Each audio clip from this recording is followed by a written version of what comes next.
Well, I go to work every day and I feel like I'm not working. It's my passion.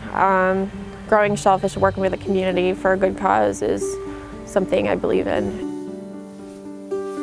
I went to school at Nauset, and from Nauset I went to the University of Maine, where I studied marine biology and aquaculture, and I got my minor in shellfish aquaculture. It's just part of my job to make sure that our natural resources aren't being over-harvested, and just to make sure that people know what they're doing when they're out there and they're not taking smaller seed that could potentially remove nitrogen and nutrients from the water bodies, because that's a large part of my job, is to grow shellfish to remediate the nitrogen problem here in Mashpee. Our estuaries are so important to the area and the economy, and we're trying to do everything we can to clean them up.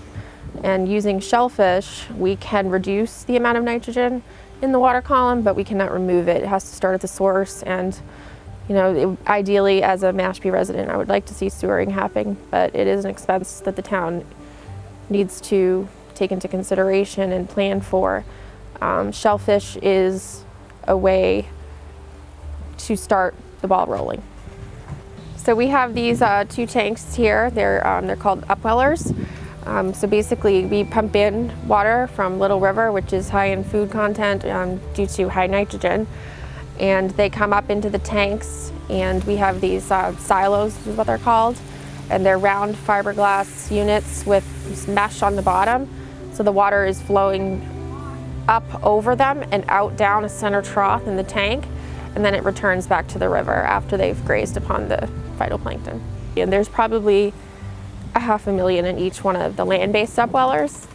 And then we have floating dock upwellers, same concept, except we're not pumping water in there within the water, it just moves it around the silos that we have deployed underneath the dock. We grow 5 million per year, at least. In the previous years, we've grown 10 million and upwards. I want everybody to be aware of the environment that we live in. You may be boating up and down the rivers and see, beautiful, pristine waterways. It's not the case. Both of our waterways are impaired, severely impaired, and we need to pass that on to our, children, and, invoke change on some of the people who just don't understand that these areas are severely degraded, and we're doing everything we can with the Shellfish program to try to clean it up. Please do your part, Every day you're impacting our water column.